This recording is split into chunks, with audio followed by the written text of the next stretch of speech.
பரிசுத்த நாமத்துக்கு மகிமை உண்டாகட்டும். வாசிக்கலாம். சங்கீதம் புஸ்தகம் 46வது அதிகாரம் 7-11 வசனங்கள். சேனைகளின் கர்த்தர் நம்மோடு இருக்கிறார். யாக்கோபின் தேவன் நமக்கு உயர்ந்த அடைக்கலமானவர். சேனைகளின் கர்த்தர் நம்மோடு இருக்கிறார். யாக்கோபின் தேவன் நமக்கு உயர்ந்த அடைக்கலமானவர். அல்லேலூயா. சேனைகளின் கர்த்தர் நம்மோடு இருக்கிறார். பாருங்க, ஆண்டவர் நம்மோட இருக்கிறேன்றதை இந்த நாள்ல திரும்ப நமக்கு நினைவுபடுத்துகிறார். ஆமென். நிறைய பேர் என்ன சொல்றாங்கன்னா, நான் தனிமையா இருக்கிறேன், நான் தனிமையா இருக்கிறேன் அப்படின்னு சொல்லி. ஆனா ஆண்டவர் சொல்லுகிறார், நீங்க தனிமையா இல்ல, நான் உங்க கூட இருக்கிறேன் அப்படின்னு சொல்லுகிறார். ஆமென். யாக்கோபின் தேவன் நமக்கு உயர்ந்த அடைக்கலமானவர். சேனைகளின் கர்த்தர் நம்மோடு இருக்கிறார். சேனைகளின் கர்த்தர் அப்படின்னும் போது த ஆல்மைட்டி காட் அப்படின்னா சர்வ வல்லமை உள்ள தேவன், பெரிய தேவன், வானத்தையும் பூமியும் உண்டாக்கின சர்வ சிருஷ்டிகர். அவர் சொல்கிறார், நான் உன்னோடு கூட இருக்கிறேன். ஏசாயா புஸ்தகம் 54வது அதிகாரம் 5வது வசனத்தை நம்ம வாசிக்கும் போது, உன் சிருஷ்டிகரே உன் நாயகர், சேனைகளின் கர்த்தர் என்பது அவருடைய நாமம். இஸ்ரவேலின் பரிசுத்த உன் மீட்பர், அவர் சர்வ பூமியின் தேவன் எனப்படுவார். அல்லேலூயா. அப்ப ஆண்டவர் என்ன சொல்கிறார்? உன் சிருஷ்டிகரே உன் நாயகர். அது திரு விவிலியத்துல எப்படி போட்டிருக்குன்னா, உன்னை உண்டாக்கினவர், உன்னை உருவாக்கின சிருஷ்டிகர் உன் கணவர் அப்படின்னு போட்டிருக்கு. அநேக நேரத்துல நம்ம என்ன பண்றோம், நமக்கு தனிமையா இருக்கிறோம், எனக்கு குடும்பத்துல ஆட்கள் சரியில்லை இல்லையா, கணவர் சரியில்லை, மனைவி சரியில்லை, உடன் பிறந்தவங்க சரியில்லை, இல்ல எனக்கு வாய்த்த நண்பர்கள் சரியில்லை, எதுவுமே சரியில்லைப்பா, நான் மட்டுமே தான் இருக்கிறேன் அப்படின்னு நம்ம சொல்லலாம். ஆனா ஆண்டவர் என்ன சொல்றாருன்னா, யாருமே இல்லாட்டாலும் நான் உன் கூட இருக்கிறேன், நான் உன்னுடைய மீட்பர், உன்னை தூக்கி எடுக்கிறவர், நான் உன்னுடைய சிருஷ்டிகர். அப்ப சேனைகளின் தேவன் அவன் நம்மோடு கூட இருக்கிறார். எத்தனை பேருக்கு சந்தோஷம் இந்த கால வேலையில. அல்லேலூயா. நம்மோடு இருக்கிறார். அதனாலதான் சங்கீதக்காரர் கூட சொல்லுகிறார், என்ன தெரியுமா சொல்றார்? உன் தகப்பனும் உன் தாயும் உன்னை கைவிட்டாலும் கர்த்தர் சேர்த்துக் கொள்வார். அவர் சொல்றார், என் தகப்பன் என்னை கைவிட்டாலும், என் தாய் என்னை கைவிட்டாலும், என் கர்த்தர் என்னை சேர்த்துக் கொள்கிறார். ஆமென். அந்த வசனத்தை வாசிக்கிறோம் நம்ம. சங்கீதங்களின் புஸ்தகம் 121வது அதிகாரத்துல 5வது வசனத்துல ஆண்டவர் சொல்லுகிறார், நான் உன் வலதுபுறத்திலே உனக்கு நிழலாய் இருக்கிறேன். நம்மளுடைய நிழல் நம்ம எங்க போனாலும் நம்ம பின்னாலேயே வரும் இல்லையா. நம்ம நினைக்கிறோம், நான் தனிமையா இருக்கேன், என் கண்ணீரை யாருமே பார்க்கல, என் கூட எல்லாரும் இருக்கிறாங்க, ஆனா என்னுடைய உணர்வுகளை புரிந்து கொள்ள யாருமே இல்லை, என் கூட இருக்கிறாங்க, துணையா இருக்கிறாங்க, ஆனா என்னுடைய கஷ்டங்களை புரிந்து கொள்ள யாருமே இல்லை அப்படின்னு நம்ம நினைக்கிறோம். ஆனா நம்ம என்ன நினைச்சாலும் நம்ம ஆண்டவர் என்ன சொல்றாருன்னா, நான் உனக்கு நிழலா இருக்கிறேன். அல்லேலூயா. நம்ம எங்கெல்லாம் போனாலும் அந்த நிழல் எப்படி நம்ம கூடவே வருதோ, அது போல நம்மளுடைய தேவன், the almighty God, சர்வ வல்லமை உள்ள தேவன், நம்மளை விடுவிக்கிறவர், நம்மளை ஆசீர்வதிக்கிறவர் நம்ம கூடயே வர்றேன்னு சொல்றார். அல்லேலூயா. நம்ம பாருங்க, ஒரு வசனத்தை வாசிக்கலாம். ஆதியாகமம் புஸ்தகம் 21வது அதிகாரம் 20வது வசனத்தை வாசிப்போம். தேவன் பிள்ளையுடனே இருந்தார். அவன் வளர்ந்து வனாந்தரத்திலே குடியிருந்து வில்வித்தையிலே வல்லவன் ஆனான். தேவன் பிள்ளையுடனே கூட இருந்தார். அல்லேலூயா. பாருங்க, இந்த குழந்தையை குறிச்சு பார்க்கும்போது அந்த பிள்ளை, அங்க நம்ம வசனத்தை வாசிக்கிறோம். அந்த 21வது அதிகாரத்துல 14வது வசனத்துல இருந்து 20வது வசனம் வரைக்கும் பார்க்கும்போது, ஆபிரகாம் என்ன பண்றாரு, அவருடைய மனைவி ஆகார், அந்த ஆகாரை கூப்பிட்டு கொஞ்சம் பிரெட்டை கொடுத்து, கொஞ்சம் தண்ணி, ஒரு துருத்தியில தண்ணிய கொடுத்து, அவர் பெத்த குழந்தைய அந்த அம்மா கையில ஒப்பு கொடுத்து அப்படியே அவரை வனாந்தர பக்கமா அனுப்பி விட்டுட்டார். பேர்சபா பக்கமா அந்த அம்மா போறாங்க. அவங்க போய் அலைந்து திரிந்தார்கள் அப்படின்னு அங்க இருக்கு. எப்படி இருக்கும் பாருங்க இல்லையா. தன்னுடைய மனைவியின் பேச்சை கேட்டு ஒரு அடிமை பெண்ணை அவர் திருமணம் பண்ணினார். அந்த அடிமை பெண்ணுக்கு ஒரு குழந்தையும் வந்துருச்சு. இப்ப மனைவி சொன்னாங்க, அந்த அடிமை பெண்ணை வீட்டை விட்டு துரத்திருன்னு சொன்னாங்க. ஆனா அந்த அம்மா மட்டும் இல்ல, ஆண்டவரும் சொன்னார், இந்த அடிமை பெண் உனக்கு சுதந்திரவாளி அல்ல, அந்த அடிமை பெண்ணிடம் பிறந்த குழந்தை உனக்கு சுதந்திரவாளி அல்ல, நீ அனுப்பி விடு அப்படின்னு சொன்ன உடனே ஆபிரகாம் அந்த சத்தத்துக்கு கீழ்ப்படிந்து என்ன பண்றாருன்னா, அந்த பெண்ணை அதிகாலையில இருந்து போட்டிருக்கு, அதிகாலையில இருந்து கொஞ்சம் பிரெட்டு கொடுத்து கொஞ்சம் தண்ணியும் கொடுத்து அந்த குழந்தையும் கொடுத்து அனுப்பும் போது அவ அலைந்து திரிந்தாள். அதுக்கப்புறம் பாத்தீங்கன்னா அந்த குழந்தை சாக போகுது, ஏன்னா தண்ணி எல்லாம் தீர்ந்துருச்சு, குழந்தை சாக போகுது. அந்த குழந்தை சாகிறத நான் பார்க்க மாட்டேன் அப்படின்னு சொல்லி ஒரு செடிக்கு கீழே அந்த குழந்தைய படுக்க வச்சுட்டு ஒரு அம்பு எய்கிற தூரம், எப்படி ஒரு அம்பு எய்தா எவ்வளவு தூரம் போகுமோ அவ்வளவு தூரத்துல போய் உக்காந்து அவ அழுதாள் என்று பார்க்கிறோம். எப்படி அழுதாலாம்? அவ சத்தமிட்டு அழுதாள், சத்தமிட்டு அழுதாள். ஒருவேளை இந்த கால வேளையில நீங்க கூட அழுது கொண்டு இருக்கலாம், இந்த ஆகாரம் போல அழுது கொண்டு இருக்கலாம், ஏதாகிலும் ஒரு சூழ்நிலையில நீங்க அழுது கொண்டு இருக்கலாம். ஆனா பாருங்க, அவ அழுகையின் சத்தத்தை தேவன் கேட்டார். அவர் அந்த இடத்துல ஆண்டவர் வந்தார், அந்த வனாந்தரத்துல ஆண்டவர் வந்தார், வந்து குழந்தையின் சத்தத்தை கேட்டார் அப்படின்னு அந்த குழந்தையுடைய சத்தத்தை கேட்கிறார். கேட்டுட்டு அவர் கேட்கிறார், ஆகாரே உனக்கு என்ன சம்பவித்தது? ஒரு தூதன் வந்து கேட்கிறான், ஆகாரே உனக்கு என்ன சம்பவித்தது? அருமையான தேவ பிள்ளைங்களே, உங்க அழுகையை பார்த்துட்டு நம்முடைய அப்பா சும்மா இருக்கிற தேவன் அல்ல, நம்முடைய அழுகையை பார்க்கும் போது அவர் நம்மளை விசாரிக்கிற தேவன். அல்லேலூயா. அவர் நம்மளை விசாரிக்கிற தேவன். உனக்கு என்ன நேர்ந்தது அப்படின்னு சொல்லி கேட்கும் போது அவள் அப்படியே அழுகிறா. அப்ப அந்த தேவதூதன் சொல்றாரு, நீ எழுந்து உன் பிள்ளையை கூட்டிட்டு நடன்னு சொல்லும் போது அவன் அந்த வனாந்தரத்துல அந்த தேவ சத்தத்துக்கு கீழ்ப்படிந்து குழந்தையை தூக்கிட்டு அப்படியே கையை பிடிச்சு நடக்கிறா. நடக்கும் போது அவளுடைய கண்கள் திறக்கப்பட்டது. அல்லேலூயா. அவ கண்கள் திறக்கப்படும் போது அங்கே ஒரு துறவை காண்கிறாள், ஒரு நீர் சுவாலையை காண்கிறாள். அல்லேலூயா. குழந்தை சாக போகுது, தண்ணி இல்ல, அழுகிறா. ஆனா அழுதவள் இப்பொழுது கண்களை திறந்து பார்க்கும் போது அங்கே ஒரு நீர் சுனை காணப்படுகிறதை பார்க்கிறாள். நம்ம வாழ்க்கையிலும் கூட இந்த அம்மா ஒரு அருமையான ஒரு காரியத்தை செய்தார்கள். என்ன தெரியுமா? அவர்கள் தண்ணீர் இல்ல அப்படின்னு சொல்லும் போது அவங்க அந்த வனாந்தரத்துல இருந்து எங்கேயும் ஓடி போகல. சவுல் ராஜா ஓடி போனார். எங்க போனார் தெரியுமா? சவுலுக்கு ஒரு நெருக்கம் வரும்போது அவர் பயந்துகிட்டு அவர் அஞ்சனம் பார்க்கிற ஒரு ஸ்திரியை தேடி போனார், குறி சொல்லுகிற ஒரு பெண்ணை தேடி போனார். ஆனா அந்த மாதிரியாக இந்த ஆகார் போகவில்லை. அல்லேலூயா. இன்னொரு புறத்துல பார்க்கும்போது யோனா என்ற தீர்க்கதரிசி ஆண்டவர் சொல்லுகிறார், நீ ஒரு நினிவே பட்டணத்துக்கு போப்பா, அங்க போய் நீ அந்த பட்டணத்துல இருக்க மக்களுக்கு விரோதமா பேசு, பிரசங்கம் பண்ணுன்னு சொல்லும் போது ஆண்டவருக்கு கீழ்ப்படியாம அவன் நினிவேக்கு போறதுக்கு பதிலா தர்சீசுக்கு போறத பாக்குறோம். தர்சீஸ் அப்படின்னு சொன்னா தேவனுடைய மகிமை இல்லாத ஒரு இடத்துக்கு அங்க போறத பாக்குறோம். ஆனா அப்படிப்பட்ட காரியத்தை இந்த ஆகார் செய்யல. ஆண்டவருடைய சமூகத்துல அவ உட்கார்ந்து அவ அழுகிறா, என் குழந்தை சாக கிடக்கிறதை நான் பார்க்க மாட்டேன். ஒருவேளை நமக்கு காணப்படுகிற பிரச்சனைகள் ஏராளமாக இருக்கலாம். அது ஒருவேளை ஒரு வியாதியை குறித்ததாக இருக்கலாம், அல்லது குடும்பத்துல இருக்கிற குழப்பங்களை குறித்ததாக இருக்கலாம், அல்லது வீட்டில வேண்டிய ஒரு தேவைகளாக இருக்கலாம், அல்லது பண பிரச்சனையாக இருக்கலாம், அல்லது கடன் பிரச்சனையாக இருக்கலாம், அல்லது ஆவிக்குரிய வாழ்க்கையில தொய்ந்து போன நிலையாக இருக்கலாம். ஆனால் என்ன நிலையில இருந்தாலும் நம்முடைய கண்ணீரை காண்கிற தேவன் நமக்கு ஒருவர் உண்டு. அல்லேலூயா. நம்முடைய கண்களை திறக்கிறவர் ஒருவர் நமக்கு உண்டு. அவர் அந்த ஆகாருடைய கண்களை திறந்த போது அங்க அந்த தண்ணீர் சுனையை பார்க்கிறா. உடனே அவ போய் அந்த ஒரு துருத்தியில அந்த தண்ணீரை எடுத்து அந்த குழந்தைக்கு கொடுக்கிறார். அதுக்கப்புறம் அங்க பாக்குறோம், அந்த குழந்தை வனாந்தரத்திலே வளர்ந்து வில்வித்தையிலே அவன் வல்லவனானான் என்று பார்க்கிறோம். அல்லேலூயா. கர்த்தர் அந்த குழந்தையை ஆசீர்வதித்தார், ஒரு பெரிய ஜாதியாக மாற்றினார். அல்லேலூயா.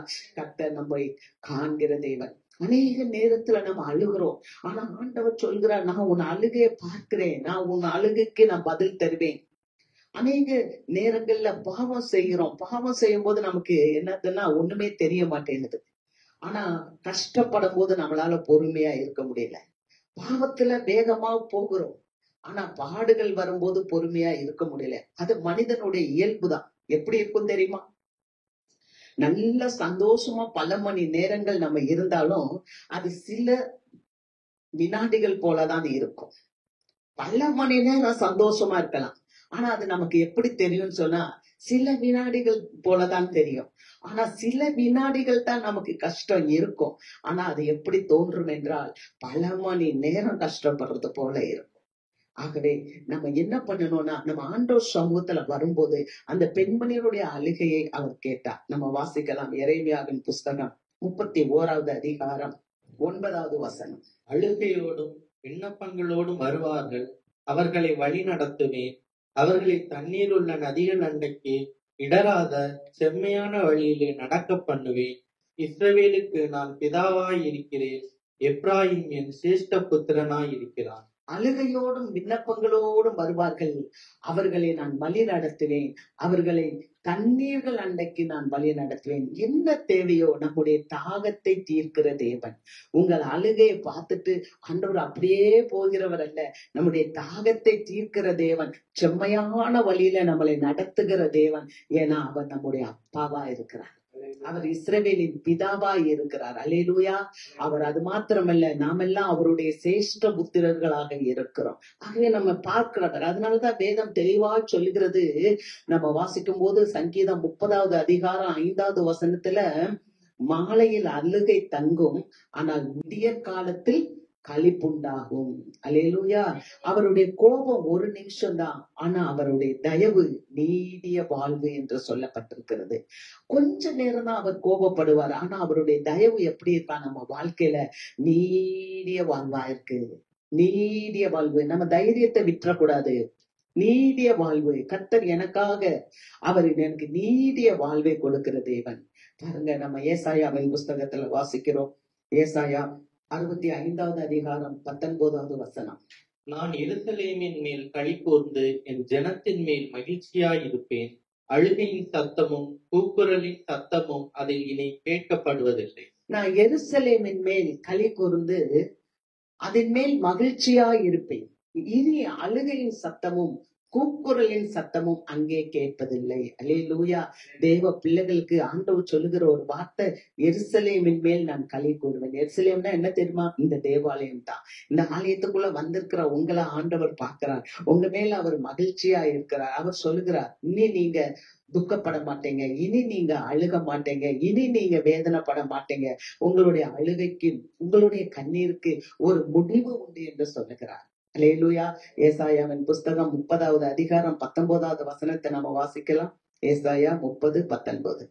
சீயோனை சேர்ந்த ஜனங்கள், சீயோனை சேர்ந்த ஜனங்கள் எருசலேமில் வாசமாய் இருப்பார்கள்.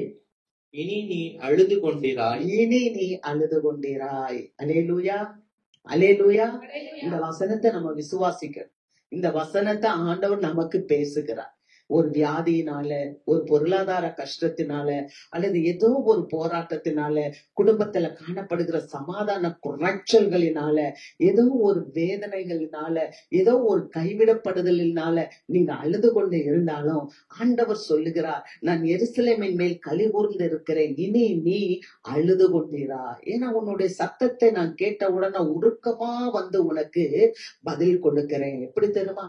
இனி நீ அழுது கொண்டிராய். உன் கூப்பிடுதல் சத்தத்துக்கு அவர் உருக்கமாய் இறங்கி அதை கேட்டவுடன் உனக்கு மறு உத்தரவு அருள்வார். குழந்தை சாக கெடுக்கிறதே, அதை என்னால பார்க்க முடியலன்னு சொன்ன உடனே அந்த குழந்தையினுடைய தேவையை சந்திக்கும்படி ஆண்டவர் உடனடியாக அவளுடைய கண்களை திறந்து அந்த இடத்துல ஒரு நீரூற்றை காண்பித்தார். எனக்கு பிரியமான தேவ மக்களே, ஒவ்வொருவருக்கும் ஒவ்வொரு தேவைகள் உண்டு. எந்த தேவையில இந்த இடத்துல நீங்க வந்திருக்கீங்கன்றது தெரியாது. ஆனால் ஆண்டவருடைய வார்த்தை அது ஆம் என்றும் ஆமேன் என்றும் இருக்கிறது. அது மாறாத வார்த்தை, அது நல்ல வார்த்தை, அது உயிர்ப்பிக்கிற வார்த்தை, அது ஜீவனுள்ள வார்த்தை, அது நம்மை பிரகாசிக்க பண்ணுகிற வார்த்தை. அந்த வார்த்தை உங்களை நோக்கி வருகிறது. ஏன்னா நான் இனி நீ அழுது கொண்டீரா. அல்லேலூயா. உன்னுடைய கூப்பிடுதலின் சத்தத்துக்கு நான் அதை கேட்டு உருக்கமாய் மறு உத்தரவு கொடுத்தேன். அல்லேலூயா. நம்முடைய தேவன் உத்தரவு அருளுகிற தேவன். ஆமென். அல்லேலூயா. சேனைகளின் கர்த்தர் நம்மோடு இருக்கிறார். தேவன் பிள்ளையோடு கூட இருந்தார். ஆமென். நம்ம வாசிக்கிறோம் 2 சாமுவேலின் புஸ்தகம் 5வது அதிகாரம் 10வது வசனம். தாவீது நாளுக்கு நாள் விருத்தி அடைந்தான். சேனைகளின் தேவனாகிய கர்த்தர் அவனோடே கூட இருந்தார். தாவீது நாளுக்கு நாள் விருத்தி அடைந்தான். சேனைகளின் தேவனாகிய கர்த்தர் அவனோடு கூட இருந்தார். பாத்தீங்களா, ஆண்டவர் அவனோடு கூட இருந்தார். அவனோடு கூட இருந்தனால தாவீது என்ன பண்ணாருன்னா நாளுக்கு நாள் விருத்தி அடைந்தார். அப்ப ஆண்டவர் சொல்கிறார், சேனைகளின் தேவனாகிய கர்த்தர் நம்மோடு இருக்கிறார். யாக்கோபின் தேவன் நமக்கு உயர்ந்த அடைக்கலமானவர். சிலருக்கு இந்த வார்த்தையை கேட்க முடியல. ஏன்னா உங்களுடைய மனசுல இருக்கிற பாரங்கள் இந்த வார்த்தையை உள்ள வாங்க விடாதபடிக்கு கடினப்பட்ட அந்த இருதயத்தை அப்படியே ஹார்டன் பண்ணி கொண்டு இருக்கலாம். சில விதைகளை நம்ம போடும் போது பாறையா இருந்தா உள்ள போகாது. அது மாதிரி நம்ம என்ன வார்த்தை இப்ப பேசினாலும் உங்களுடைய பிரச்சனைகள் மேல் நோக்கி இருந்து அந்த வார்த்தையை உள்வாங்க முடியாதபடிக்கு சிலருடைய இருதயங்கள் கடினமா காணப்படுறத நான் உணர்றேன். ஆனா நீங்க சோர்ந்து போகாதீங்க. ஆண்டவர்கிட்ட கேளுங்க, ஆண்டவரே இந்த கல்லான இருதயத்தை எடுத்து போட்டு எனக்கு சதையான இருதயத்தை தாங்கப்பா. என்னுடைய அவிசுவாசத்தை எடுத்து போட்டு எனக்கு விசுவாசத்தை தாங்கப்பா. உங்களை நம்புறதுக்கு எனக்கு ஒரு கிருபை தாங்க, உங்க வார்த்தையை நம்புறதுக்குன்னு கேளுங்க. ஏன்னா இயேசுவானவர், அந்த தேவனானவர் நம்ம கூட இருந்தா நம்மளை தேவன் விருத்தி அடையச்சு. அல்லேலூயா. ஆண்டவர் தாவீதோடு கூட இருந்தபடியினால் தாவீது நாளுக்கு நாள் விருத்தி அடைந்தான் என்று பார்க்கிறோம். ஆமென். நம்ம பார்க்கிறோம் பாருங்க, ஆண்டவர் நம்ம கூட இருக்கும்போது நமக்கு எதிராக நிற்கிறவங்க யாரு? அல்லேலூயா. நீங்க யோபுவின் புஸ்தகம் 17வது அதிகாரம் 9வது வசனத்தை வாசிக்கலாம். யோபு 17:9. நீதிமான் தன் வழியை உறுதியாய் பிடிப்பான், சுத்தமான கைகள் உள்ளவன் மேன்மேலும் பலத்து போவான். நீதிமான் தன் வழியை உறுதியாய் பிடிப்பான். அல்லேலூயா. நீதிமான் தன்னுடைய வழியை உறுதியாய் பிடிப்பான். நீதிமான் நாம ஆண்டவரை உறுதியா பிடித்துக் கொள்ள வேண்டும். அல்லேலூயா. சுத்தமுள்ள கைகள் உள்ளவன் மென்மேலும் பலத்து போவான். பாருங்க, ஆண்டவராகிய இயேசு கிறிஸ்து எளிமையான சூழ்நிலையில இந்த உலகத்துல வந்து பிறந்தார். உலக ரட்சகர். அவர் நினைச்சா எங்கேயோ பிறந்திருக்கலாம், அவர் அரண்மனையில பிறந்திருக்கலாம். ஆனா இயேசுவானவர் அரண்மனையில பிறக்கல, அவர் சாதாரண ஒரு மாட்டு தொழுவத்துல வந்து பிறந்தார் இல்லையா? அப்படி பிறக்கும் போது அவ்வளவு சூழ்நிலையில யூதர்கள் எல்லாம் அவர் அங்கீகரிக்கல, எல்லாரும் அவரை வந்து வெறுத்தாங்க. அவர் தமக்கு சொந்தமானதிலேயே வந்தார், அவர்களோ அவரை ஏற்றுக்கொள்ளவில்லை. யூத குலத்துல வந்தார் இயேசுவானவர். ஆனா ஒண்ணுமே இல்லாத ஒரு ஏழை கோலமாக இயேசு இந்த உலகத்துல வந்து பிறந்ததுனால அவரை யாருமே ஏற்றுக்கொள்ளல. ஆனா வசனம் அங்க சொல்லுது, லூக்கா எழுதின நற்செய்தி நூல் 2வது அதிகாரம் 52ல வாசிக்கிறோம், இயேசுவானவர் ஞானத்திலும் பலத்திலும் மனுஷ தயவிலும் தேவ கிருபையிலும் அதிகமாய் வளர்ந்து விருத்தி அடைந்தார். எப்படி விருத்தி அடைந்தார் தெரியுமா? பிதாவாகிய தேவன் அவரோடு கூட இருந்தார். அல்லேலூயா. அவர் சொல்லுகிறார், நான் பிதாவுக்கு பிரியமானதையே செய்யறபடினால அவர் என்னை தனியே இருக்க விடவில்லை. ஆக பிதாவானவர் கூடவே இருந்தார். அது போல இந்த நேரத்துல கூட நான் தனிமையா இருக்கிறேன் அப்படின்னு நினைக்காதீங்க. உங்க கண்ணீரை யாருமே பார்க்கலன்னு நினைக்காதீங்க. ஆண்டவர் இந்த இடத்துல இருக்கிறார். உங்க கண்ணீரை தொடைக்கிறவர் அவர். அல்லேலூயா. அங்க நம்ம வாசிக்கிறோம், தேவன் எவர்களை முன்குறித்தாரோ, ரோமர் 8:30 வாசிக்கிறோம், தேவன் எவர்களை முன்குறித்தாரோ அவர்களை அழைத்தார். நீங்களாம் இங்க சும்மா வந்துடல, ஆண்டவர் உங்களை முன்குறித்தார். எப்ப குறித்தார்? தாயின் கற்பத்துல உண்டாவதற்கு முன்பதாகவே தேவன் உங்களை தெரிந்து கொண்டார். இந்த உலக தோற்றத்துக்கு முன்னாலேயே தேவன் உங்களை தெரிந்து கொண்டதுனாலதான் நீங்க இந்த இடத்துக்கு வந்திருக்கிறீங்க. அல்லேலூயா. அங்க ஆண்டவர் யார முன்குறித்தாரோ அவர்களை அழைத்தார், அழைத்தவர்களை நிரப்பினார், நிரப்பினவர்களை நீதிமான்கள் ஆக்கினார், நீதிமான்கள் ஆக்கினவர்களை மகிமையும் படுத்துகிறார். நம்மளை நீதிமான் மாத்திரமல்ல, நம்மளை மகிமைப்படுத்துகிறார், நம்மளை உயர்த்துகிறார், நம்மளுடைய அந்தஸ்தை உயர்த்துகிறார், நம்மளுடைய நிலைமையிலிருந்து நம்மளை உயர்த்துகிறார். அல்லேலூயா. அதனாலதான் அடுத்த வசனம் சொல்லுது, கர்த்தர் நம் பட்சத்தில் இருக்கும் போது நமக்கு எதிராய் நிற்பவன் யார்? ஆண்டவரே உங்க கூட இருக்கும்போது உங்களுக்கு எதிராக எது வந்து நிக்க முடியும்? அல்லேலூயா. ஆண்டவரே உங்க கூட இருக்கும்போது இந்த உலகத்துல என்ன காரியங்கள் உங்களை வந்து மேற்கொள்ள முடியும்? அவருக்கு என்ன ஒரு காரியமா இருந்தாலும் அது ஆண்டவருக்கு கீழே தான். ஏதோ ஆண்டவரை மேல வராது. ஏன்னா ஆண்டவர் ஜெயித்தார். இயேசுவானவர் உலகத்தை ஜெயித்தார். அவர் நம் பட்சத்தில் இருக்கும் போது நமக்கு எதிராய் நிற்பவன் யார்? பாத்தீங்களா? தாவீதோடு கூட இயேசுவானவர் இருந்ததுனால நாளுக்கு நாள் விருத்தி அடைந்தார். அங்க வாசிக்கிறோம் 2 சாமுவேல் 7வது அதிகாரம் 27வது வசனத்துல வாசிக்கும் போது ஆண்டவர் தாவீதுக்கு என்று ஒரு வீட்டை கட்டி கொடுத்தார். அல்லேலூயா. அவர் ஒரு பெரிய ராஜா, ஒரு அரசன் தான். ஆனா அவர் என்ன தெரியுமா நினைச்சாரு? ஆண்டவருக்காக ஆலயத்தை கட்டணும்னு நினைச்சாரு. ஆனா ஆண்டவர் என்ன நினைக்கிறார் தெரியுமா? தாவீதுக்காக ஒரு வீட்டை கட்ட வேண்டும். அல்லேலூயா. அது மாத்திரம் இல்ல, அந்த வீட்டை அவர் கட்டி கொடுக்கிறார். அந்த வசனத்தை நம்ம படிக்கிறோம். அவனுக்காக ஒரு வீட்டை அவர் கட்டி கொடுக்கிறார். அல்லேலூயா. ஆண்டவர் சொல்லுகிறார், தேவன் தனிமையானவர்களுக்கு வீடு வாசல்களை ஏற்படுத்துகிறார். நீங்க ஏன் கவலைப்படுறீங்க? நாளை குறிச்சு கவலைப்படாதீங்க. அந்தந்த நாளுக்குரிய பாடு அந்தந்த நாளுக்கு போதும். இன்னைக்கு நாளாக்கா, இன்னைக்கு ஆண்டவர் நமக்கு நல்ல துணிமணி தர்றாரா, நல்ல ஆகாரம் தர்றாரா, நமக்கு நல்ல ஆரோக்கியத்தை தர்றாரா, நமக்கு நல்ல பாதுகாப்பை தர்றாரா, நமக்கு நல்ல குறை இல்லாம நடக்கிறாரா, அல்லேலூயான்னு சொல்லிட்டு போயிருங்க. நாளைக்கு நம்மளை திரும்ப முடிக்கும் போது நாளைக்கு இதே மாதிரி நம்மளை நடத்துவா. அல்லேலூயா. ஏன்னா தேவன் நம் பட்சத்தில் இருக்கிறார். அல்லேலூயா.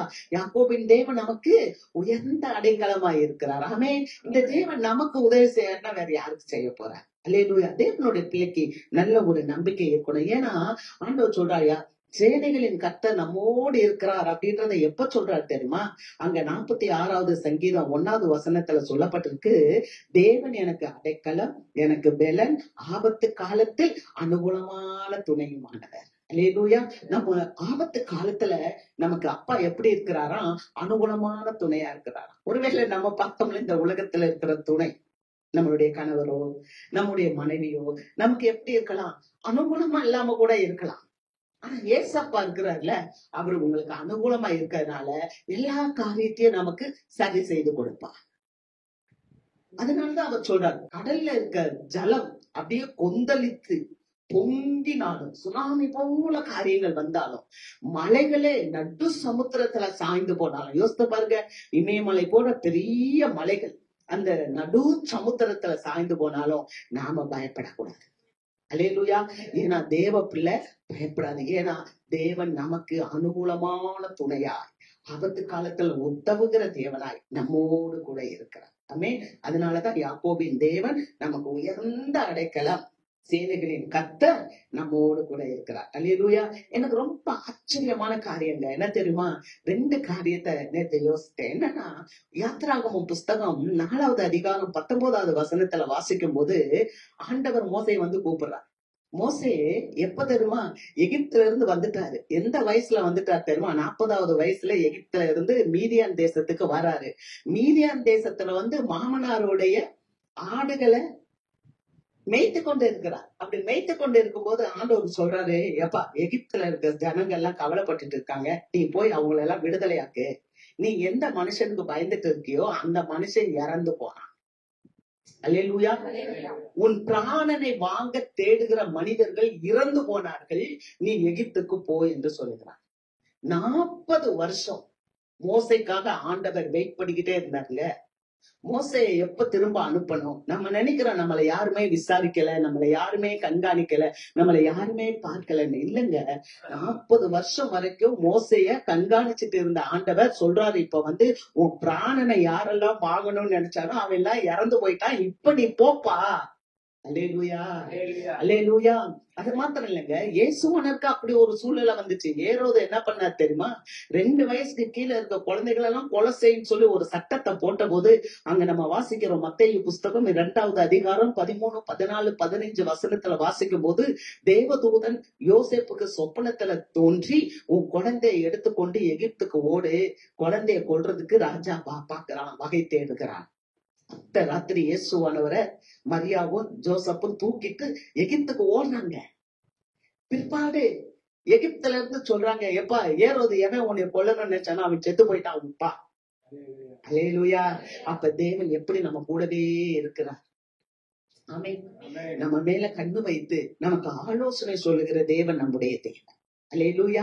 உன்மேல் என் கண்ணை வைத்து நான் உனக்கு ஆலோசனை சொல்லுவேன். அதனாலதான் அங்க சொல்லப்பட்டிருக்கு, எகிப்தில் இருக்கிற என் குமாரனை நான் வரவழைத்தேன். ஆண்டவராகிய இயேசு கிறிஸ்து தான் குமாரன்.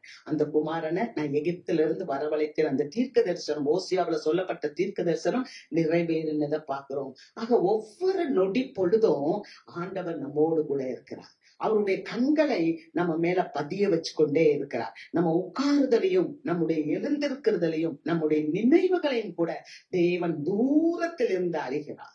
அப்ப எவ்வளவு பெரிய தேவனை நம்ம பெற்றிருக்கிறோம். அல்லேலூயா, கர்த்தருக்கு மகிமை.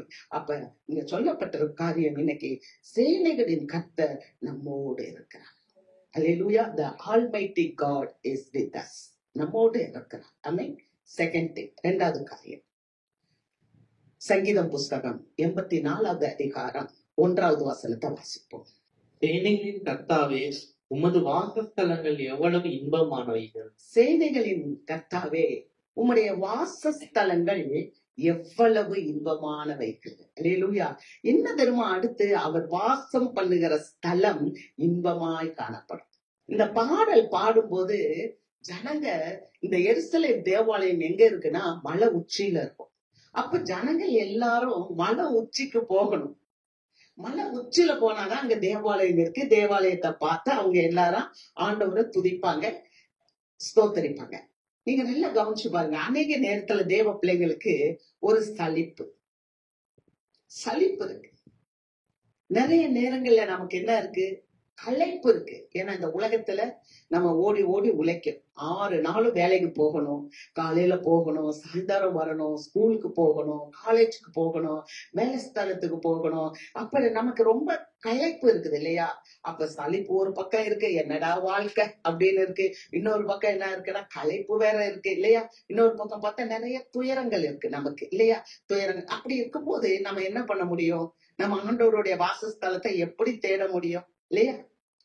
ஆனா இங்க சொல்றது, சேனைகளின் கர்த்தாவே, உங்களுடைய வாசஸ்தலங்கள் இன்பமானவைகள். அப்ப நமக்கு இன்பம் வேணும்னா நம்ம வாசஸ்தலத்தை தான் தேட. அல்லேலூயா. அப்ப அவருடைய அப்ப நமக்கு அந்த ஜனங்கள் அந்த மலை மேல ஏறணும். அவங்களுக்கு சலிப்பு முறுமுறுத்து கொண்டு இருந்தா மலை உச்சிக்கு போக முடியாது. அல்லேலூயா. அப்ப நமக்கும் கூட உள்ள கொஞ்சம் பலவீனங்கள் வரும், சோர்வு வரும். அப்ப நம்ம என்ன பண்ணணும் அப்படின்னு சொன்னா, அதுல நம்ம இருக்க முடியாது. நம்ம தொடர்ந்து முன்னேறி கொண்டே இருக்க வேண்டும். அல்லேலூயா. ஏன்னா அவருடைய வாசஸ்தலத்தை நம்ம நாடுனா அங்க என்ன இருக்கு அப்படின்னா, 133வது சங்கீதத்துல சங்கீதக்காரர் சொல்லுகிறார், இதோ சகோதரர்கள் ஒருமித்து வாசம் செய்வது எத்தனை நன்மையும் எத்தனை இன்பமுமா இருக்கிறது. அல்லேலூயா. உங்களுக்கே தெரியாது, நாம இங்க கூடி ஆண்டவரை ஆராதிக்கிறதுனாலதான் தேவன் நமக்கு நல்ல ஆரோக்கியத்தை, சுகத்தை கொடுத்திருக்கிறார், பாதுகாப்பை கொடுத்திருக்கிறார், நன்மைகளை கொடுத்து கொண்டே இருக்கிறார். அல்லேலூயா. அது மாத்திரமல்ல, அங்க சொல்லுகிறார், அவர் எர்மோன் மலையின் மேலும் சீயோன் பர்வதங்களிலும் இறங்குகிற பனிக்கு ஒப்பாய் இருக்கிறது. அங்கே கர்த்தர் என்றென்றைக்கும் ஆசீர்வாதத்தையும் ஜீவனையும் தருகிறார். அல்லேலூயா. அப்ப இந்த இடத்துல என்ன நடக்குதா, எர்மோன் மலையிலிருந்து வருகிற அந்த பனிகள். அல்லேலூயா. எர்மோன் மலை உச்சியில என்ன இருக்கும், பனிகள் இருக்கும். அந்த பனி எவ்வளவு நமக்கு சந்தோஷத்தை கொடுக்குது. அது போல சீயோன் பர்வதத்துல இருக்கிற பனியை போல ஆண்டவர் இங்க பனி போல இறங்குகிறார். அவருடைய பிரசனம் இந்த இடத்துல இருக்கிறது. அதை நம்ம உணர வேண்டும். அல்லேலூயா. ஆரோனுடைய ஆசாரியத்துவத்தை காட்டிலும் இயேசு கிறிஸ்துவனுடைய பிரசனம் பெரிய பிரசனம். நம்ம இந்த இடத்துல நம்ம கூடி ஆராதிக்கும் போது அவருடைய பிரசனத்தை நம்ம பார்க்க அவர் நமக்கு நன்மைகளையும் ஆசீர்வாதத்தையும் இன்பத்தையும் அவர் நமக்கு கொடுத்து கொண்டே இருக்கிறார். ஜீவனை நமக்கு கொடுத்து கொண்டே இருக்கிறார். அல்லேலூயா. நம்ம இந்த இடத்துல நம்மளுடைய இருதயத்தை கடினப்படுத்தாம, நம்ம இந்த இடத்துல வரும்போது நமக்கு இந்த தூக்கத்தின் ஆவினால தூய்ந்து போயிடாம, ஆண்டவர் பேசும்போது அந்த வார்த்தையை நம்ம செவி கொடுத்து கேட்டு கேட்டு கேட்டு, அதனாலதான் பிரசங்கி சொல்லுகிறார் 5வது அதிகாரம் 1வது வசனத்துல, தேவாலயத்துக்கு போகும்போது உன் நடையை காத்துக்கொள், செவி கொடுக்க சேருவதே நலம். அல்லேலூயா. நம்ம வரும்போது நம்முடைய நடைய மாத்திரமல்ல, காது கொடுத்து கேட்கணுமா. மூடன் பலியிடுகிறது போல நீங்க பலியிடாதீங்க. நம்ம இந்த இடத்துல ஆண்டவரே எனக்கு இதை செய்யுங்கப்பா, ஆண்டவரே எனக்கு அதை செய்யுங்கப்பா, இயேசுவே நான் இந்த தேவையில வந்திருக்கேன் அப்படின்னு நம்ம சொல்றதை காட்டிலும், அந்த பலியை காட்டிலும் ஆண்டவர் என்ன பேசுறார் என்பதை செவி கொடுக்கும் போது, காது கொடுத்து கேட்கும் போது கர்த்தர் நம்முடைய வாழ்க்கையில பெரிய மாற்றத்தை கொண்டு வருகிறார். ஒரு மறுரூபத்தை நமக்கு ஆண்டவர் கொண்டு வருகிறார். அல்லேலூயா, அல்லேலூயா. மறுரூபம் என்று சொல்லும் போது நமக்கு ஒரு வியாதி இருக்கலாம், நமக்கு ஒரு பாடுகள் இருக்கலாம், நமக்கு ஒரு கஷ்டங்கள் இருக்கலாம். அதுல இருந்து தேவன் நமக்கு ஒரு விடுதலையை தருவார். அல்லேலூயா. நம்மளுடைய பண பிரச்சனைகள்ல இருந்து தேவன் நமக்கு ஒரு விடுதலையை தருவார். ஆமென். நம்மளுடைய தனிமைகள்ல இருந்து தேவன் நமக்கு ஒரு விடுதலையை தருவார். அல்லேலூயா. ஆக அப்படிப்பட்ட ஒரு ஆசீர்வாதத்தை, ஒரு மறுரூபத்தை நம்ம பெற்றுக்கொள்ள வேண்டும். ஏன்னா ஆண்டவர் சொல்லுகிறார், என்ன சொல்றார் தெரியுமா? எங்க 2 பேர் 3 பேர் என் நாமத்தினால கூடி இருக்கிறீங்களோ அங்கே நான் இருக்கிறேன் என்று சொல்லுகிறார். அப்ப ஆண்டவரே, உம்முடைய வாசஸ்தலங்கள், சேனைகளின் கர்த்தாவே, தி ஆல்மைட்டி காட், உம்முடைய வாசஸ்தலம் எவ்வளவு இன்பமானவைகள். என் நாமத்தினாலே கூடுகிற எந்த ஸ்தானத்திலும் நான் உங்களிடத்துல வந்து நான் உங்களை ஆசீர்வதிப்பேன் என்று சொல்லுகிறார். அல்லேலூயா. அப்ப தேவனுடைய வாசஸ்தலத்துல நம்ம வரும்போது தேவன் எங்க இருக்கிறாரா? நம்ம வசனத்தை வாசிக்கலாம். வெளிப்படுத்தின விசேஷம் 21வது அதிகாரம், வெளிப்படுத்தின விசேஷம் 21வது அதிகாரம் 3வது வசனம் 4வது வசனத்தை வாசிப்போம். மேலும் பரலோகத்தில் இருந்து உண்டான ஒரு பெருஞ்சத்தத்தை கேட்டேன். அது, இதோ மனுஷர்களிடத்திலே தேவனுடைய வாசஸ்தலம் இருக்கிறது. அவர்களிடத்திலே அவர் வாசமாய் இருப்பார். அவர்களும் அவருடைய ஜனங்களாய் இருப்பார்கள். தேவன் தாமே அவர்களோட கூட இருந்து அவர்களுடைய தேவனாய் இருப்பார். அவர்களுடைய கண்ணீர் யாவையும் தேவன் துடைப்பார். இனி மரணமும் இல்லை, துக்கமும் இல்லை, அலறுதலும் இல்லை, வருத்தமும் இல்லை, முந்தினவைகள் ஒழிந்து போயின என்று விளம்பினது. அல்லேலூயா. பாத்தீங்களா? ஆண்டவர் சொல்லுகிறார், பரலோகத்திலிருந்து உண்டான ஒரு பெரும் சத்தத்தை கேட்டேன். இதோ மனுஷர்களிடத்திலே நான் என்னுடைய வாசஸ்தலத்தை வைத்திருக்கிறேன். ஆண்டவர் எங்க வாசம் பண்ணுகிறார்? தேவ பிள்ளைங்க அவருடைய நாமத்தினால நம்ம எங்க கூடி வர்றோமோ இங்க அவர் வாசம் செய்கிறார். நம் மத்தியிலே அவர் இருக்கிறார். அல்லேலூயா. தேவனை நாம் உண்டென்று விசுவாசிக்க வேண்டும். நாம் தேவனிடத்தில் எதையாவது கேட்டா அது நமக்கு அவர் செவி கொடுக்கிறார் என்பதை நம்ம விசுவாசிக்க வேண்டும். அல்லேலூயா. இந்த இடத்துல அவர் இருக்கிறார். அப்ப அவர் சொல்லுகிறார், நீங்க என்னுடைய ஜனங்களா இருப்பீங்க, நான் உங்களுடைய தேவனாய் இருப்பேன், உங்க மத்தியில நான் என்னுடைய வாசஸ்தலத்தை வைத்திருக்கிறேன். அதனாலதான் எபிரேய ஆக்கியம் சொல்றாரு, எபிரேய புஸ்தகத்துல 10வது அதிகாரம் 25வது வசனத்துல சொல்லும் போது, சபை கூடி வருதலை சிலர் விட்டு விடுகிறது போல நீங்க விட்டுறாதீங்க. ஏன் விட்டுறாதீங்க? அங்க ஜீவன் இருக்கு, அங்க ஆசீர்வாதம் இருக்கு, அங்க நன்மை இருக்கு, அங்க இன்பம் இருக்கு என்று கர்த்தர் சொல்லுகிறார். தொடர்ந்து நீங்க உறுதியா பிடித்துக் கொள்ளும் போது ஆண்டவருடைய நன்மையும் கிருபையும் ஆசீர்வாதத்தையும் ஜீவனை நம்ம நிச்சயமா கண்டடைவோம். ஏன்னா அவர் என்ன சொல்றாருன்னா, நான் உன் தேவன், நீ என் ஜனம் அப்படின்னு சொல்றாரு. அதோட இல்ல, அடுத்து அவர் சொல்லுகிற காரியம், கண்ணீர் யாவையும் தேவன் துடைப்பார். இனி மரணம் இல்லை, துக்கம் இல்லை, அலறுதல் இல்லை, வருத்தம் இல்லை, முந்தினவைகள் எல்லாம் ஒளிந்து போயின, எல்லாம் புதிதாகின. அல்லேலூயா, அல்லேலூயா. எல்லாம் முன்னால நீங்க ஆண்டவருடைய சமூகத்துக்கு வர்றதுக்கு முன்னால இருந்த கண்ணீர், ஆண்டவர் சமூகத்துக்கு முன்னால வர்றதுக்கு முன்னால இருந்த பாடுகள், எல்லா பிரச்சனைகள் எல்லாம் மறைஞ்சு போயிடுச்சு. முந்தினதெல்லாம் ஒளிந்து போயிடுச்சு. ஏன் தெரியுமா? இருள் விலகி போயிட்டு. அல்லேலூயா. வெளிச்சம் உதித்தது. நம்ம விசுவாசத்தோட கேட்கணும். இந்த வார்த்தைகளை தேவன் நமக்கு தருகிறார். ஆமென். ஏதோ ஒரு எதேச்சையா ஒரு மனுஷனுடைய சத்தம் அல்ல, இது தேவன் பேசுகிறான் என்று நம்ம விசுவாசிக்கணும். ஏன்னா இது தேவனுடைய வார்த்தைகள், வேதத்திலிருந்து வருகிற வார்த்தைகள். இந்த வார்த்தையை தேவன் இந்த வாரத்துல எனக்கு கொடுக்கிறார். இந்த வாரம் முழுவதும் இந்த மன்னாவினால் என்னை போஷிப்பார், இந்த வார்த்தையினால் என்னை நடத்துவார். அல்லேலூயா. பாருங்க, ஒரு அம்மா ஒரு வார்த்தை சொன்னாங்க பாருங்க. ரூத்தின் புஸ்தகம் 1வது அதிகாரம் 20வது வசனத்தை வாசிப்போம். அதற்கு அவள், நீங்கள் என்னை நகோமி என்று சொல்லாமல் மாறாள் என்று சொல்லுங்கள், சர்வ வல்லவர் எனக்கு மிகுந்த கசப்பை கட்டளையிட்டார். பாத்தீங்களா? இந்த ரூத் என்ற பெண்மணியை குறிச்சு பாக்குறோம்.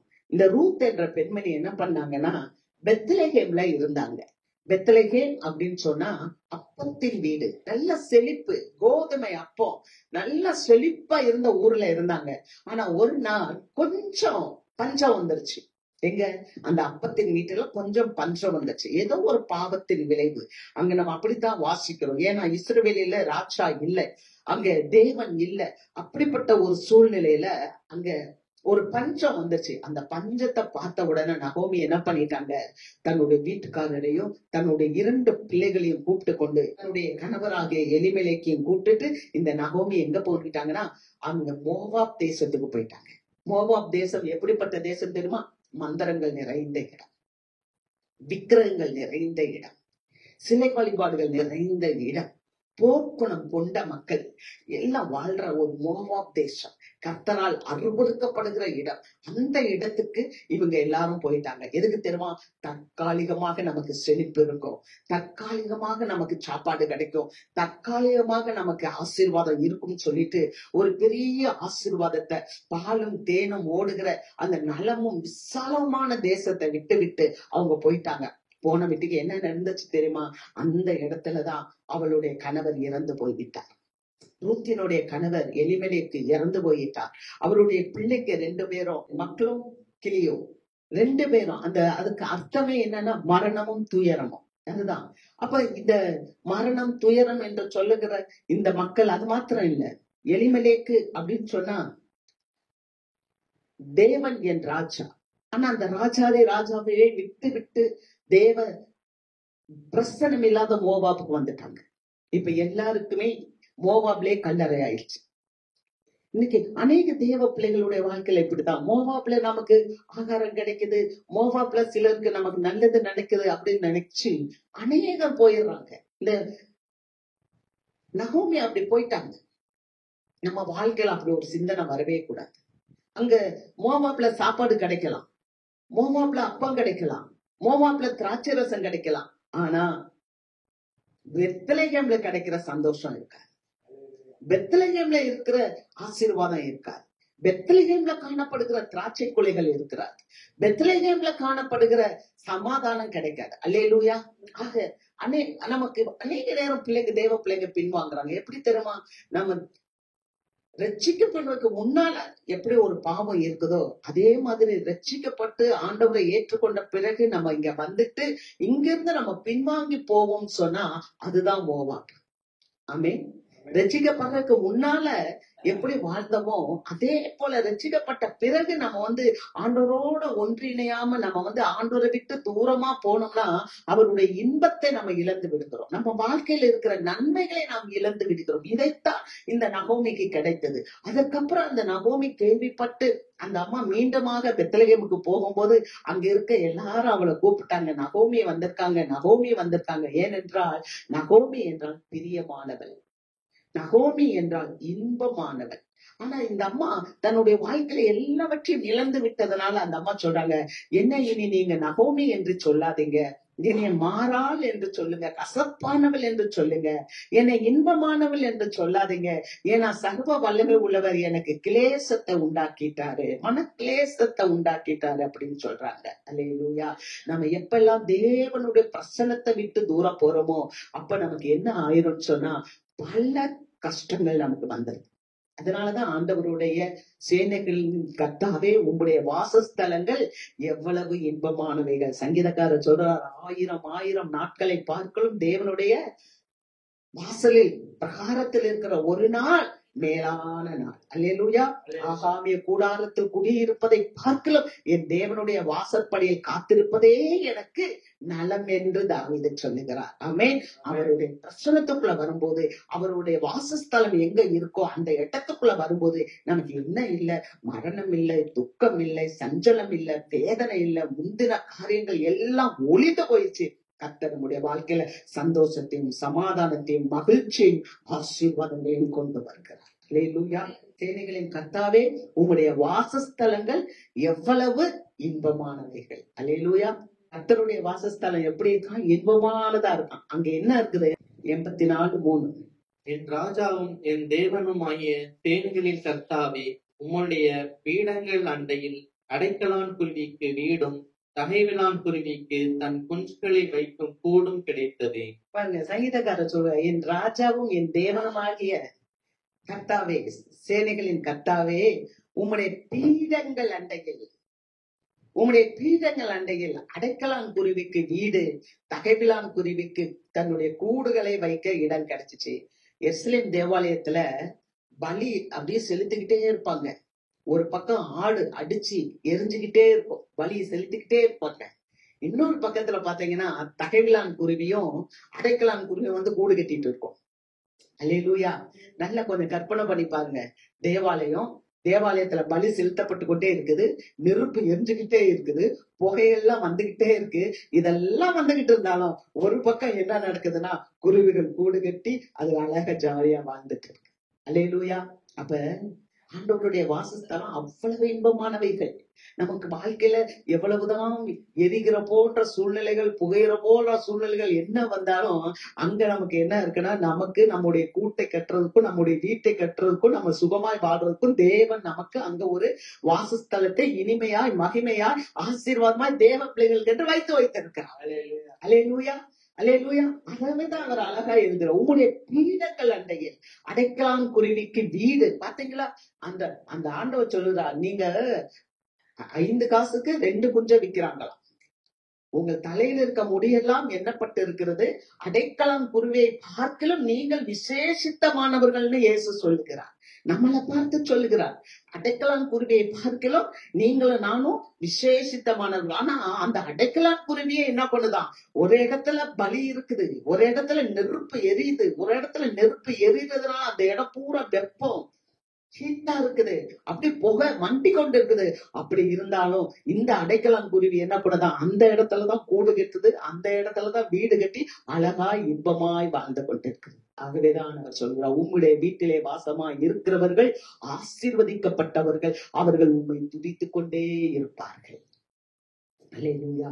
சேனைகளின் கர்த்தாவே, உம்முடைய வாசஸ்தலங்கள் எவ்வளவு இன்பமானவைகள். ஆண்டவருடைய வாசஸ்தலத்தை நம்ம வாஞ்சிக்க நம்மளை அறியாமலே ஆண்டவருடைய வல்லமையும் ஜீவனும் நன்மையும் நம்மளுக்கு பெருகிக் கொண்டே இருக்கும். ஆமென். 3வது காரியத்தை நம்ம வாசிக்கிறோம். சங்கீதம் 84வது அதிகாரம் 12வது வசனம். சேனைகளின் கர்த்தாவே, உம்மை நம்பி இருக்கிற மனுஷன் பாக்கியவான். சேனைகளின் கர்த்தாவே, உம்மை நம்பி இருக்கிற மனுஷன் பாக்கியவான். ஆண்டவர் மேல நமக்கு நம்பிக்கை இருக்கணும். 3வது, சேனைகளின் கர்த்தரை நம்புகிற மனுஷன் ஆசீர்வதிக்கப்பட்ட மனுஷன். நீங்களும் நானும் ஆண்டவரை நம்பி இருக்கிறதுனால நம்ம ஆசீர்வதிக்கப்பட்டவர்கள். ஆமென். 32:10 சங்கீதம் சொல்கிறது, கர்த்தரை நம்பி இருக்கிறவனையோ கிருபை சூழ்ந்து கொள்ளும். நம்மளை எது சூழ்ந்து கொள்ளுதான்? கிருபை. கிருபை அப்படின்னு சொல்லும் போது தகுதியே இல்லாத நமக்கு கிடைக்கப்படுகிற ஒரு ஈவுதான் கிருபை. அல்லேலூயா. நமக்கு தகுதியே இருக்காது, ஆனா பாருங்க, ஆண்டவர் உங்களுக்கு எனக்கும் ஒரு கிருபையை கொடுப்பார், ஒரு பிளஸிங்க கொடுப்பார், ஒரு நன்மையை கொடுப்பார். நம்ம எதிர்பார்க்கவே மாட்டோம். அதுதான் கிருபை. அதனாலதான் ஆண்டவர் சொல்றார், கிருபையினால விசுவாசத்தை கொண்டு ரட்சிக்கப்பட்டீங்க, இது உங்களுடையது அல்ல, கர்த்தரே நம்மளை தெரிந்து கொண்டார். அல்லேலூயா. எதற்காக தெரியுமா? அவருடைய நன்மைகளை எல்லாம் நமக்கு காண்பிக்கும்படி தேவனே நம்மளை தெரிந்து கொள்கிறார். சங்கீதம் புஸ்தகம் 33வது அதிகாரம் 21வது வசனத்தை வாசிக்கிறோம். அவருடைய பரிசுத்த நாமத்தை நம்பி இருக்கிறபடியால் நம்முடைய இருதயம் களி கூறும். அவருடைய பரிசுத்த நாமத்தை நாம் நம்பி இருக்கும் போது நம்முடைய இருதயம் என்னவாகும்? மகிழ்ச்சி அடையும். அல்லேலூயா. கர்த்தருக்கு மகிமை. நம்ம அவருடைய நாமத்தை நம்பும் போது நம்மளுடைய இருதயம் களி கூறும். நம்மளுடைய இருதயம் கர்த்தர் மேல நம்பிக்கையா இருக்கும் போது நம்முடைய இருதயம் என்னவாகும்னா களி கூறும். ஒரு வசனத்தை நம்ம வாசித்து நான் நிறைவு செய்கிறேன். 2 கொரிந்தியர் புஸ்தகம் 2 கொரிந்தியர் 1வது அதிகாரம் 10வது வசனம்.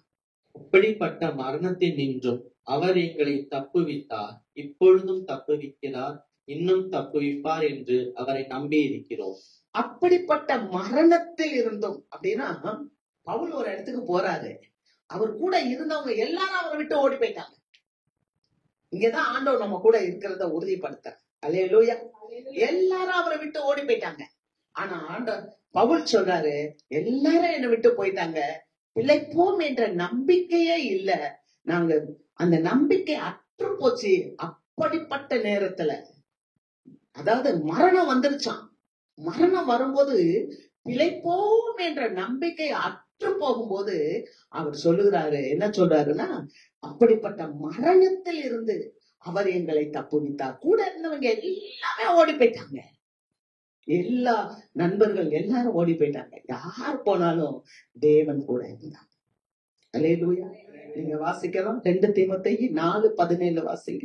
கர்த்தரோ எனக்கு துணையாக நின்று கர்த்தரோ எனக்கு துணையாக நின்று என்னாலே என்னாலே பிரசங்கம் நிறைவேறுகிறதற்காகவும் புறஜாதியார் எல்லாரும் புறஜாதியார்கள் எல்லாரும் கேட்கிறதற்காகவும் என்னை பலப்படுத்தினார். சிங்கத்தின் வாயிலிருந்தும் நான் ரட்சிக்கப்பட்டேன். சிங்கத்தின் வாயிலிருந்தும் நான் காப்பாற்றப்பட்டேன். அதாவது சிங்கம் போல மக்கள் எழும்பி பவுலை கொலை செய்ய வேண்டும் என்று இருந்த போது கூட கர்த்தர் அவருக்கு துணையா இருந்தார். கர்த்தர் அவருக்கு துணையா இருந்து சிங்கத்தின் வாயிலிருந்தும் நான் ரட்சிக்கப்பட்டேன், நான் காப்பாற்றப்பட்டேன் என்று சொல்லுகிறார். அதைத்தான் இந்த இடத்துல கொரிந்திய சபைக்கு எழுதும் போது சொல்லுகிறார். மரணம் வரும் நாங்க நினைச்சிருந்தோம், அப்படிப்பட்ட மரணத்தில் இருந்தும் தேவன் எங்களை தப்புவித்தார், தப்புவிக்கிறார், தப்புவிப்பார். அல்லேலூயா. இதுதான் தேவ பிள்ளைக்கு இருக்க வேண்டிய நல்ல ஒரு ஸ்திரத்தன்மை. என்ன தெரியுமா? என் தேவன் என்னை இதுவரைக்கும் தப்புவித்தார். கடந்து வந்த பாதையை நான் திரும்பி பார்க்கும் போது தாவீதை போல எத்தனையோ சிங்கத்தை கிழிச்சிருப்போம், எத்தனையோ கரடிகளை நாம் கிழித்திருப்போம். ஆமென். எத்தனையோ பிரச்சனைகளை தாண்டி வந்திருப்போம். இப்ப ஏன் நமக்கு ஒரு அவிசுவாசம்? இப்ப ஏன் நமக்கு ஒரு பயம்? அல்லேலூயா. கிறிஸ்தவ வாழ்க்கைன்றது என்ன தெரியுமா? உள்ளார்ந்த மனிதனில் பலப்பட வேண்டும். கிறிஸ்தவ வாழ்க்கை என்பது உள்ளார்ந்த மனிதன்ல பலப்பட வேண்டும். கர்த்தர் என் கூட இருக்கிறார், அவருடைய வாசஸ்தலம் இன்பமானது, அவரை நான் நம்பி இருக்கிறேன், நான் பாக்கியவான். ஆமென். அப்படி நம்பிக்கையா இருக்கணும். ஏன் தெரியுமா? கிறிஸ்தவ வாழ்க்கையில நம்ம ஒண்ணு தெரிஞ்சுக்கணும். கிறிஸ்தவ வாழ்க்கை என்பது சில இழப்புகள் இருக்கும், ஆனா நம்ம இன்பம் அதுல இருக்கும். இழப்புகள் இருந்தாலும் இன்பம் இருக்கும், வீழ்ச்சிகள் இருந்தாலும் எழுச்சிகள் இருக்கும், சாவு இருந்தாலும் நித்தியம் இருக்கும். ஆமென். அதுதான் கிறிஸ்தவ வாழ்க்கை. நீங்க அதை உறுதியா நினைச்சுக்கணும். கிறிஸ்தியன் கூட இருக்கிறார். அல்லேலூயா. இழப்புகளில் இன்பம், வீழ்ச்சியில் எழுச்சி, சாவில் நித்தியம். நான் இங்க மறிச்சா நான் பரலோகத்துல ஆண்டவர் கூட இருப்பேன், நான் வீழ்ந்துட்டாலும் நான் எழுந்திருப்பேன். எனக்கு என்ன ஒரு இழப்பு இருந்தாலும் அதனால எனக்கு சோர்ந்து போக மாட்டேன், எனக்கு இன்பம் தான். அல்லேலூயா. கர்த்தர் பெரிய காரியங்களை செய்வார். நாம் எழுந்திருப்போம்.